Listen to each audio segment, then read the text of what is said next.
Bonjour à toutes, j'espère que vous allez bien. Cette petite vidéo aujourd'hui pour vous partager deux clés pour vous permettre de rester maître de vos pensées et gérer votre stress plus facilement au quotidien. Comme j'ai déjà eu l'occasion d'en parler, en fait, c'est important de faire attention à vos pensées, en fait, à vos perceptions, parce que de ces pensées-là, vont découler vos émotions et donc votre stress. Alors, les deux clés dont je vais vous parler aujourd'hui sont issues d'un ouvrage. Cet ouvrage, c'est les 4 accords Toltec de Don Miguel Ruiz.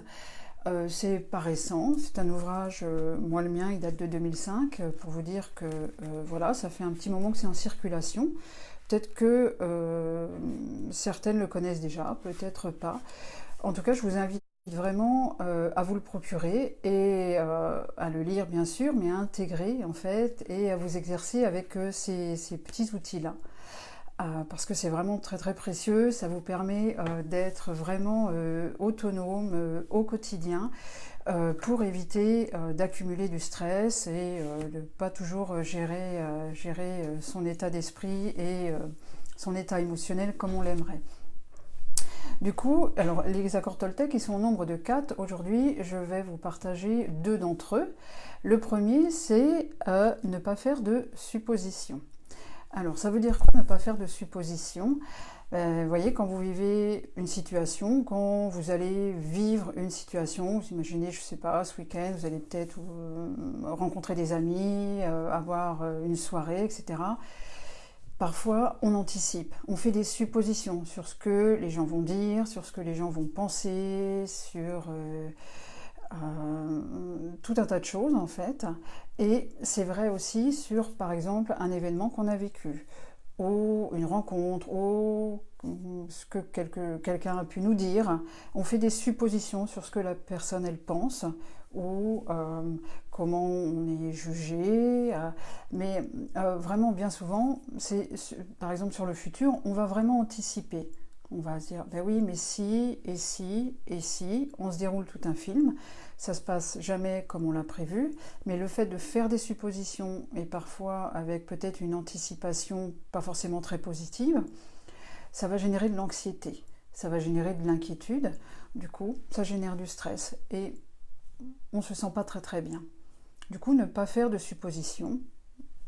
Bien sûr, on a des projets, mais ne pas faire de suppositions, ça permet de rester dans son instant présent et juste se sentir bien avec ce qu'on vit dans le présent. La deuxième clé, c'est n'en faites pas une affaire personnelle. C'est-à-dire que peu importe ce qu'on vous dit, ne le prenez pas personnellement. Les gens ont le droit de penser ce qu'ils pensent, les gens ont le droit de dire ce qu'ils disent, c'est leur avis, mais ce n'est que leur avis. Ça ne veut pas dire que c'est la vérité. Vous pouvez vous sentir ou être comme vous avez envie d'être. La personne en face, elle a son avis sur votre façon d'être, sur les choses que vous évoquez, vous partagez. Elle a le droit, c'est pas pour ça que c'est une critique. En tout cas, ne le prenez pas personnellement, parce que bien souvent on prend les choses personnelles et c'est là que ça génère des émotions et du malaise chez nous. Je vais vous prendre un exemple tout simple. Je sais pas, vous faites quelque chose à manger, vous préparez un gâteau par exemple, et certaines personnes ou l'un de vos convives ne va pas l'aimer.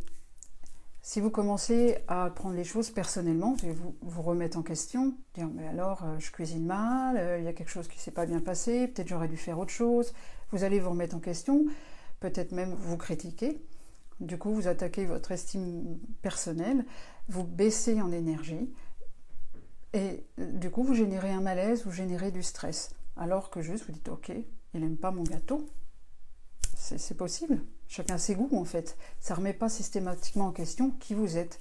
Donc ne pas prendre les choses personnellement, ça aide vraiment à prendre de la distance, à prendre de la hauteur sur ce qu'on vit, sur ce que les autres nous renvoient. On reste plus sereine, on reste plus zen. Voilà, donc je vous rappelle ces deux petites clés. Du coup, ne pas faire de suppositions et ne pas prendre les choses personnellement. Je vous invite vraiment à aller découvrir ce petit ouvrage, les 4 accords Toltec. parce que ça regorge de conseils à appliquer au quotidien pour rester vraiment maître de vous-même et maître de vos émotions et du coup être moins stressé possible au quotidien. Voilà, j'espère que ça va vous aider un peu, voire beaucoup. N'hésitez pas à partager si ça vous semble utile et je vous dis à très bientôt. Prenez soin de vous. Bye bye.